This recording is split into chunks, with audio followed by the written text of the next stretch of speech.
ଓଲିଉଡ୍ ଦୁନିଆକୁ ଆସିଲା ବଡ଼ ଦୁଃଖର ଖବର। ଆଉ ନାହାନ୍ତି ଲୋକପ୍ରିୟ ଗାୟକ ହ୍ୟୁମାନ ସାଗର। ଶେଷରେ ଆମ୍ଭମାନଙ୍କୁ ସବୁଦିନ ପାଇଁ ଛାଡ଼ି ଚାଲିଗଲେ, ଯାହାକୁ ଶୁଣି ପୁରା ସାରା ଓଲିଉଡ୍ ତଥା ଓଡ଼ିଶା ଦୁଃଖରେ ଭାଙ୍ଗି ପଡ଼ିଛି।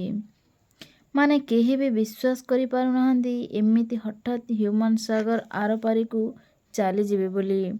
ଏମ୍ସରୁ ହଠାତ୍ ଖବର ଆସିଲା ଯେ ତାଙ୍କର ଟ୍ରିଟମେଣ୍ଟ ସମୟରେ ମୃତ୍ୟୁ ଘଟିଛି ବୋଲି। କିଛି ଦିନ ଆଗରୁ କଟକରେ ଭର୍ତ୍ତି ହୋଇଥିଲେ। ଏହାପରେ ଭୁବନେଶ୍ୱର ଏମ୍ସ ହସ୍ପିଟାଲକୁ ସିଫ୍ଟ କରାଯାଇଥିଲା। ଶରୀରର ପ୍ରତ୍ୟେକଟି ଅଙ୍ଗ ତାଙ୍କର ଖରାପ ହୋଇଯାଇଥିଲା।